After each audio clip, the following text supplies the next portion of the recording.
আসসালামু আলাইকুম। আশা করি আপনারা সবাই ভালো আছেন।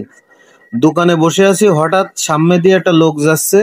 রাস্তায় প্রচন্ড রোদ, কিন্তু উনি খালি পায়ে যাচ্ছে। পরে উনাকে আমি ডাকলাম, ডেকে বললাম যে বাসা কোথায়, সবকিছু শুনলাম। শোনার পরে উনাকে আমি বললাম যে আপনার ছেলে মেয়ে, বললো ছেলে মেয়ে আছে কিন্তু ওরা আমাকে দেখে না। আসলে বিষয়টা শোনার পরে আমার প্রচন্ড খারাপ লাগলো। তারপরে আমার দোকান থেকে আমি ওনাকে একটা জুতা পরাই দিলাম, কারণ আসলে আপনারা একটু দেখেন এই পিচে একটা মিনিট আপনারা খালি পায়ে এই পিচের উপর দিয়ে হাঁটতে পারবেন না। আর সেখানে ওই লোকটা এই পিচে খালি পায়ে হেঁটে ভিক্ষা করছে। আসলে এরকম সন্তান থাকার থেকে না থাকা অনেক ভালো।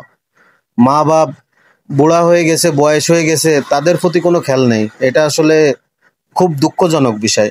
ভিডিওটা জাস্ট বানাইছি যাতে মানুষ তার মা বাপের উপরে দায়িত্বশীল হয় এবং ভালোবাসে, তাদেরকে ভুলে না যায়। সেই জন্য ভিডিওটা বানানো, অন্য কোনো উদ্দেশ্য কোনো কিছুই কিন্তু নাই। কেউ খারাপভাবে নিবেন না।